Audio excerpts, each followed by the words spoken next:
My son declared me mentally unfit. At my own anniversary dinner. Not as a joke.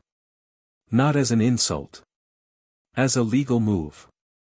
He placed the documents in front of me. Guardianship. Power of attorney. Full control of my company. Everything filled out.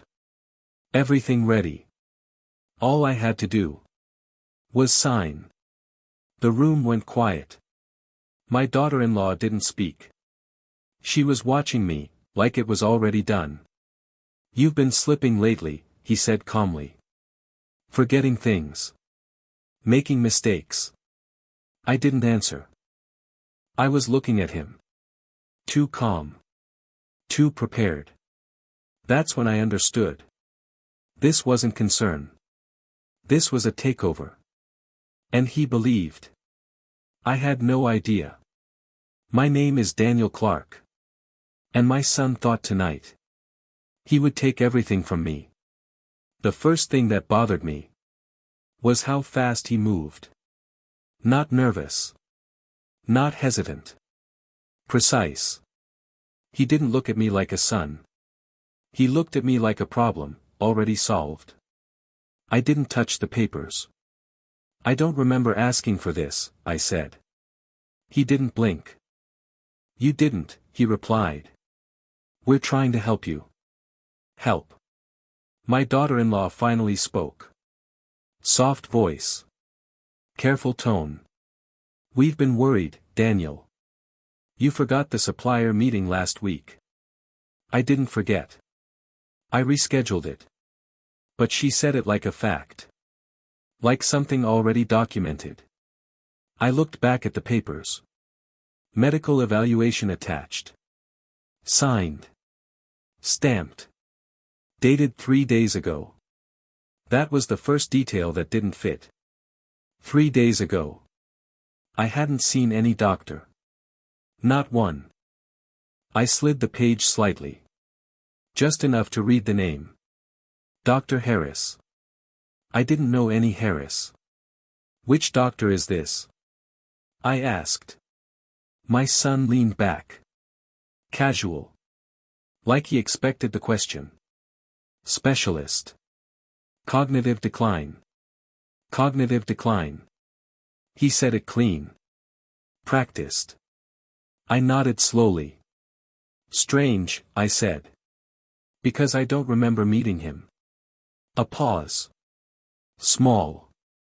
But it was there. My daughter-in-law stepped in quickly. "It was a consultation. You were tired that day.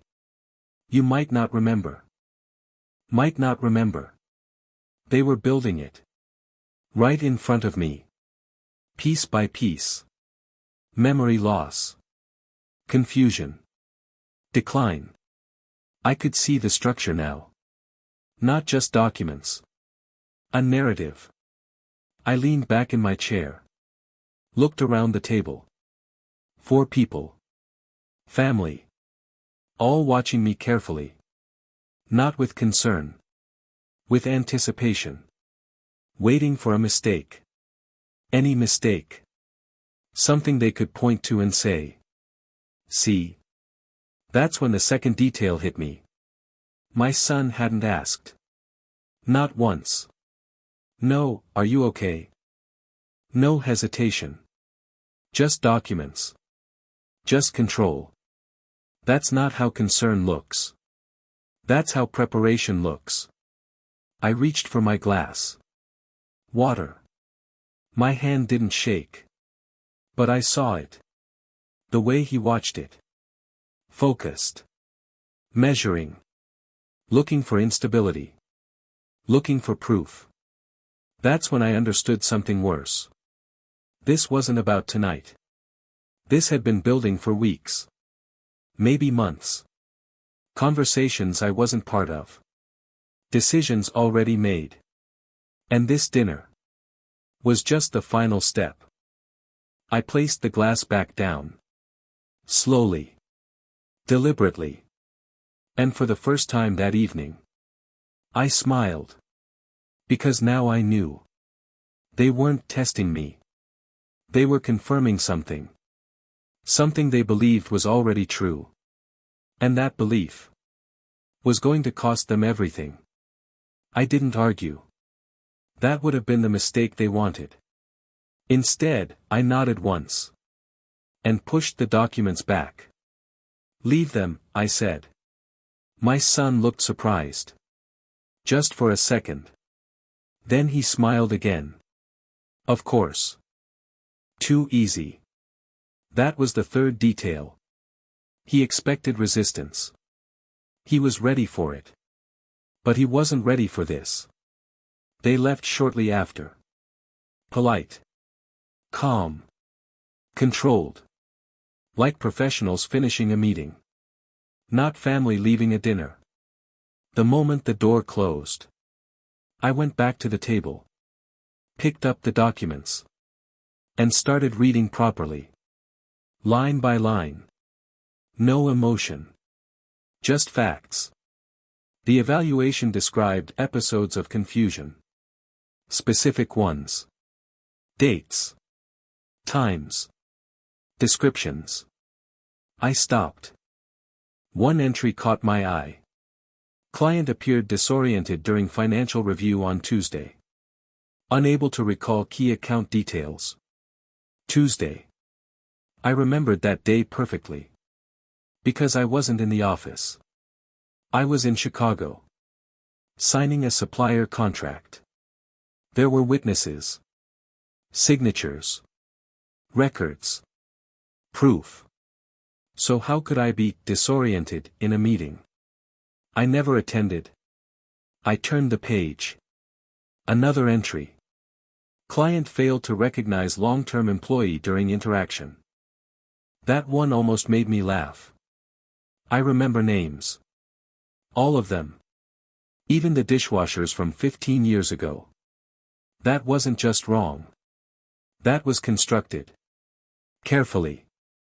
Deliberately. I leaned back in my chair.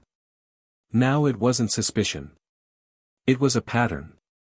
Every incident in that report. Either twisted. Or completely fabricated. Which meant one thing. Someone had fed that doctor information. Detailed information. Internal information.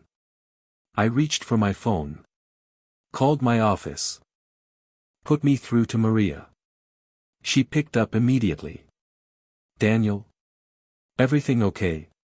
Quick question, I said. Tuesday. Financial review meeting. Did I attend? Silence. Then. No. You were out of state. We postponed everything until Thursday. Anyone ask about that meeting? Another pause. Yes, she said slowly. Your son came by. He asked for your schedule, said he was helping with planning. There it was. I thanked her and hung up. He had access. Not just to me. To my business. To my calendar. To my people. I looked back at the papers. Now they felt different. Not documents. Weapons. And they weren't rushed. They were built. Layer by layer. Using real details. Twisted just enough to look believable. I stood up. Walked to my study. Opened the drawer. Pulled out my own folder. I had started it weeks ago. At first, it felt unnecessary. Paranoid, even. Small things. Little inconsistencies. The way my son suddenly took interest in my schedule. The way my daughter-in-law asked about contracts. She never cared about before. Questions about ownership. About shares. About what would happen if something happened to me. At the time, I ignored it. Family. Curiosity. Normal. But now. It wasn't normal. It was preparation. I opened the folder. Compared dates. Questions. Visits. Everything aligned. Too clean. Too intentional. And then I saw the final piece. A note I had written 3 weeks ago. Short. Simple. Law firm inquiry about guardianship laws. I remembered that call. I had asked casually. Out of curiosity. But the receptionist mentioned something. Someone else had called earlier that same day. Asking the exact same questions. My son. I closed the folder. Slowly. Carefully. This wasn't a misunderstanding. This wasn't concern. This was a plan. And I wasn't discovering it. I was late to it. Which meant.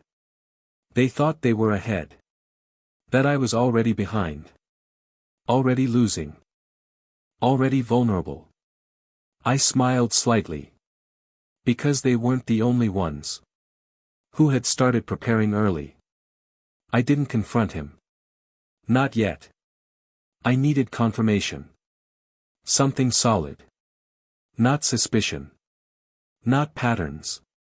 Proof. The next morning, I called my lawyer.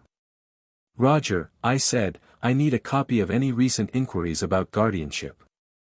Anyone asking about me? A pause. Then. You're not going to like this. I didn't expect to. Papers shuffled on his end. There was a consultation 2 weeks ago. Your son. And his wife. Cold. Clean. Direct. That was the first real confirmation. No assumptions. No guessing. They didn't just think about it. They started it. What exactly did they ask? I said. Full process, Roger replied. How to establish mental incompetence. How to secure emergency control of assets. Emergency control. Not long-term. Immediate. They had documentation. I asked. Yes, he said. Preliminary notes. Behavioral observations. They claimed you were showing signs of decline. Claimed. I closed my eyes for a second. Not from emotion. From clarity. They wanted to know how fast it could be done, Roger continued. How quickly a judge could sign off. How fast? I asked. Days, he said. Maybe hours, if the case looked strong. Hours.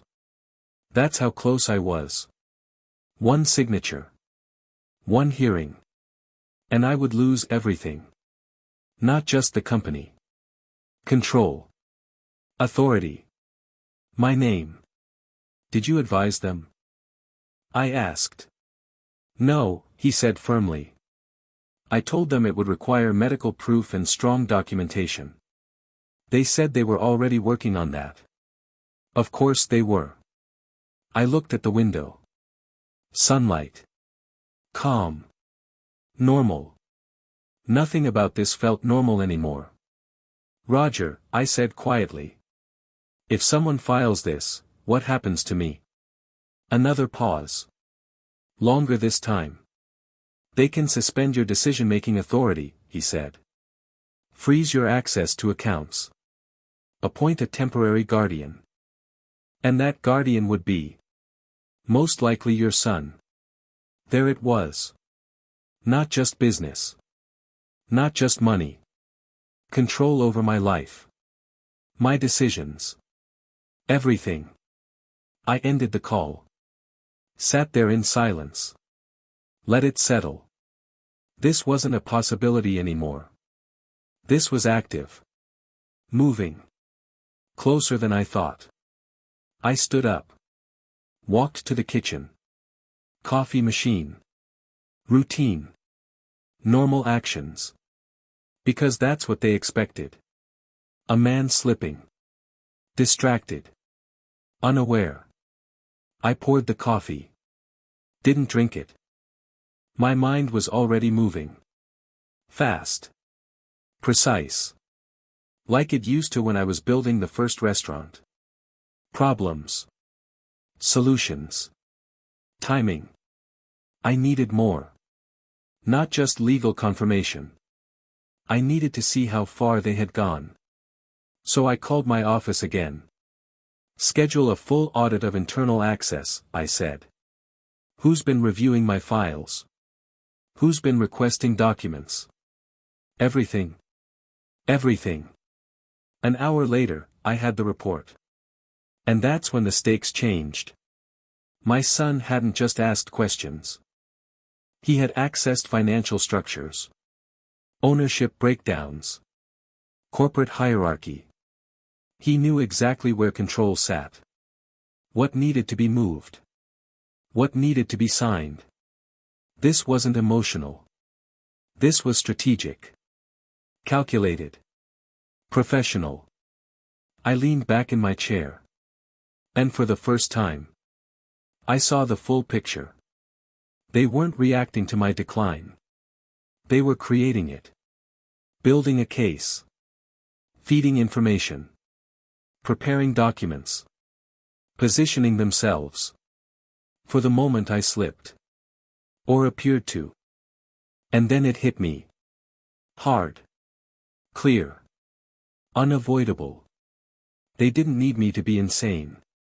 They just needed to prove it. Once. In the right room. In front of the right person.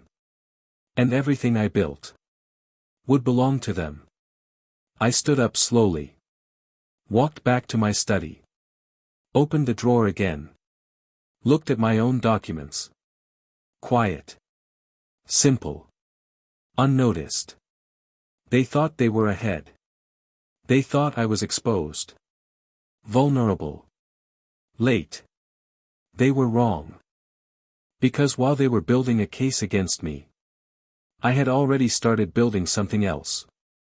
Something they hadn't even considered. And now. The timing mattered. Not for them. For me. I decided to test them. Not with questions. With silence. That evening, I invited them back. Same table. Same seats. Same calm atmosphere. Like nothing had changed. They arrived together. Too composed. Too ready. Daniel, my daughter-in-law said softly. We've been worried about you. Worried. Again. Always that word. I nodded. Sit, I said. They did. I poured wine. Hand steady. No hesitation. I watched them carefully. Every movement. Every glance. Waiting. My son didn't touch his glass. Didn't relax. He was focused. On me. Did you read the documents? He asked. Direct. No small talk. No hesitation. Business. Yes, I said. A pause. Small. Controlled. And, he asked. There it was. Expectation. Pressure. I leaned back slightly. Looked at him. Really looked. This wasn't the boy I raised. This was someone else. Cold. Calculated. Waiting for control. They're thorough, I said. His lips twitched. Almost a smile. My daughter-in-law leaned forward. You don't have to be afraid, she said gently. This is about protecting you. Protecting me. From what? My own life? I didn't answer. Instead, I asked. When did you decide I was no longer capable? Silence. For the first time. They hesitated. Just for a second. Then he spoke. We didn't decide, he said. We observed. Observed. Like I was a case. Not a father. Things have changed, he continued. You forget details. You repeat yourself. You lose track. Every word clean. Practiced. Rehearsed. I nodded slowly. And the doctor? I asked. Confirmed it, he said immediately. Too fast. Too certain. Which doctor? I asked again. That's when it shifted. My daughter-in-law answered this time. Daniel, she said softly. You don't remember meeting him. That's the point. That's the point. Not proof. Not evidence. Just assumption. Built into fact. I felt it then. Not anger. Not shock. Something heavier. Something colder. Final. Because in that moment, I realized the truth.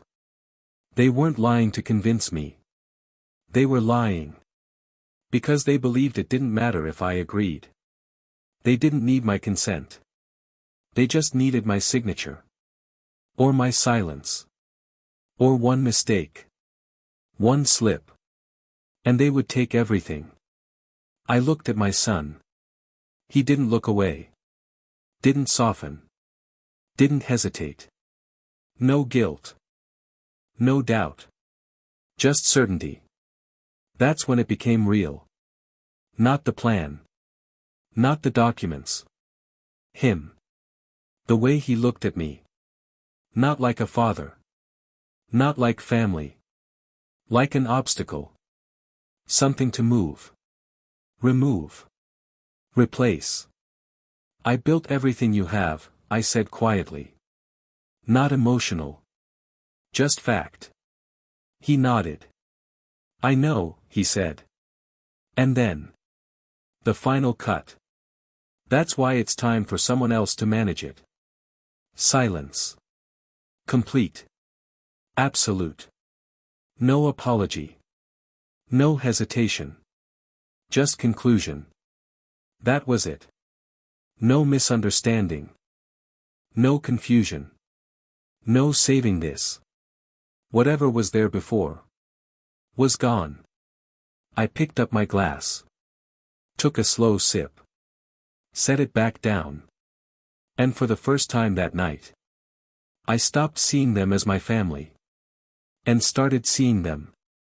For what they really were. People who thought I was already finished. People who believed I had already lost. I didn't argue. That would have confirmed everything they were building. Instead, I nodded. Slow. Controlled. Like a man considering help. I'll review everything, I said. My son relaxed. Just a fraction. But I saw it. Relief. He thought the pressure was working. My daughter-in-law smiled. Soft. Reassuring. We just want what's best for you. Of course they did. They left shortly after. No confrontation. No tension. Just quiet confidence. Like they had already won. The moment the door closed. I moved. Not fast. Not emotional. Precise.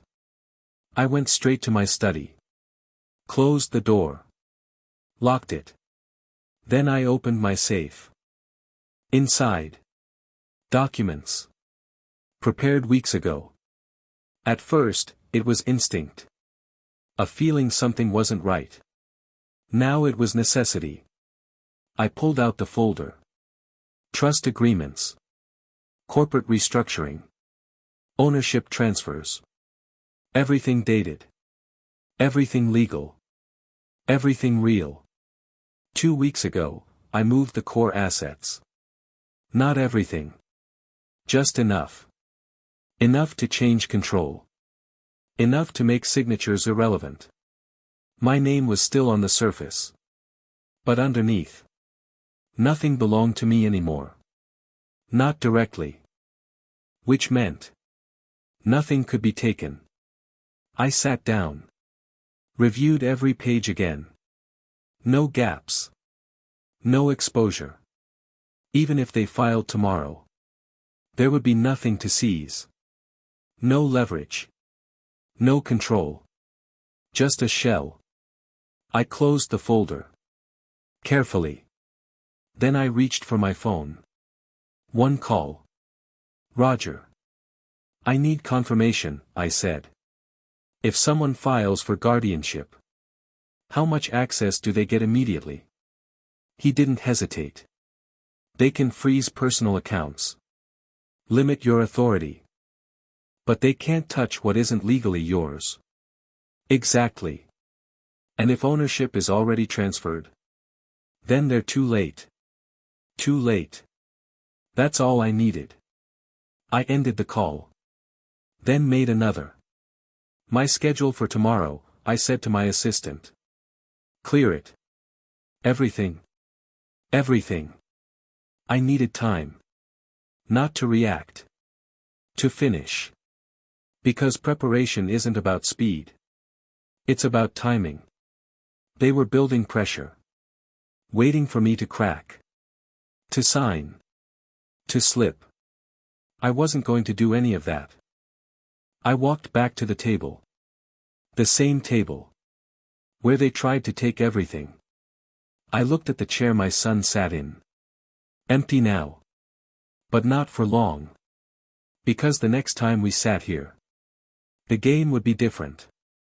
Not their move. Mine. I picked up the documents they left. Guardianship. Control. Authority. I placed them neatly in the center of the table. Exactly where he had put them. Then I turned off the lights. And left the room. Letting the silence sit. Because the most dangerous move is the one no one sees. And by the time they realized what I had already done, there would be nothing left to take. I didn't wait. Waiting was their strategy. Control was mine.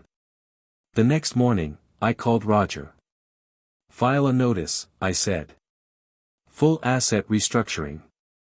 Effective immediately. He paused. You're sure?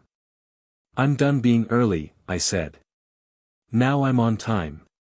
By noon, it was done. Recorded. Stamped. Locked. Everything that mattered was already out of reach.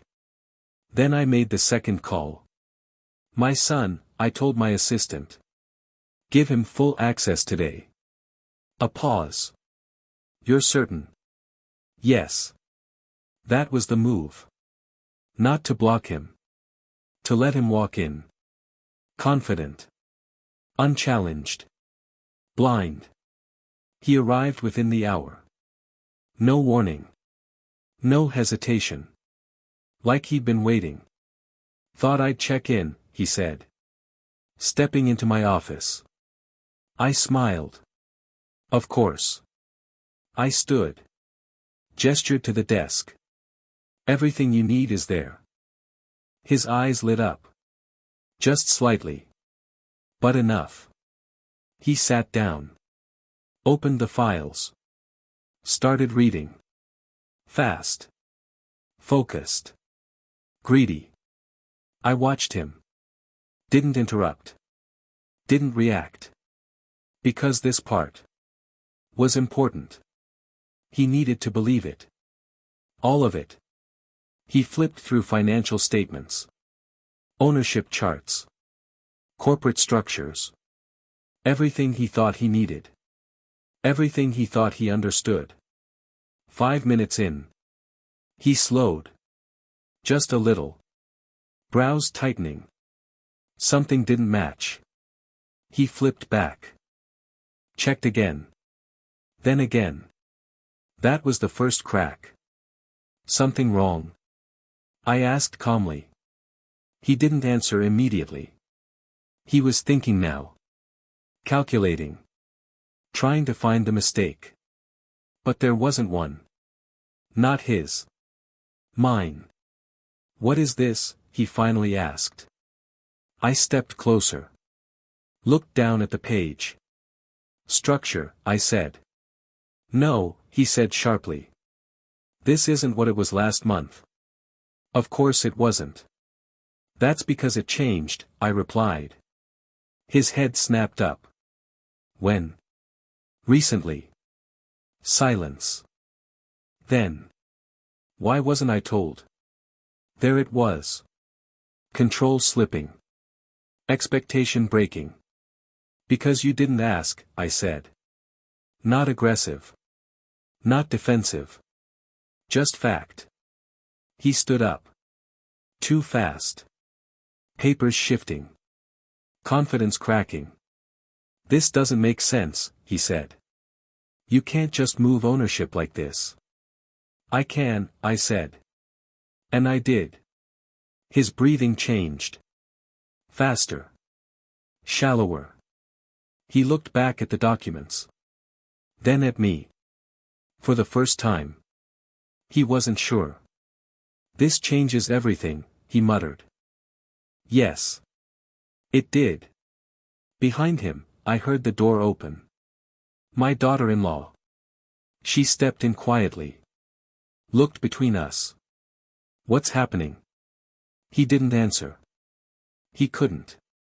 Because he was still trying to understand. Still trying to find control. Still trying to fix something. That was already finished. She moved closer. Looked at the documents.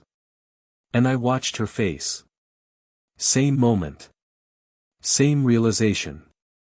Same crack. This wasn't supposed to happen, she said. Not to me. To him. That was the second crack. They hadn't just planned this. They had relied on it. Counted on it. Built everything around it. And now. It was gone. I stepped back. Gave them space. Let the silence grow. Because pressure doesn't come from noise. It comes from absence. From things not working. From control disappearing. What did you do? My son asked. Quiet now. Careful. Different. I met his eyes. Calm. Steady. I protected what's mine, I said. And that's when I saw it. For the first time since this began. Fear. Not loud. Not dramatic. Just enough. Because now. They understood. This wasn't going to be easy. This wasn't going to be quick. And this wasn't something they controlled anymore. They came back the next day. Not confident. Not calm. Careful. We need to talk, my son said. Different tone. No authority. No control. I nodded once. Sit. They did. No smiles this time. No rehearsed concern. Just tension. I spoke to a lawyer, he said. This structure, it blocks everything. Yes, I replied. Silence. Heavy. Then. We made a mistake, my daughter-in-law said quietly. Not denial. Not manipulation. Admission. Too late. You didn't make a mistake, I said. You made a plan. They didn't argue. Because they knew. I'm not signing anything, I continued. Not now. Not ever. My son lowered his eyes. For the first time. You've lost access, I said. To the company. To decisions. To me. No anger. No raised voice. Just facts. What happens now? He asked. I looked at him. Long measured. Now, I said. You live with what you tried to do. Silence again. Final this time. They stood. Slowly. Like people leaving something behind. They didn't argue. Didn't fight. They just walked out. And this time. I didn't stop them. I sat there alone. Same table. Same room. But everything was different. Not because I won. Because I stayed in control. Thank you for listening. Calm justice doesn't shout. It keeps records.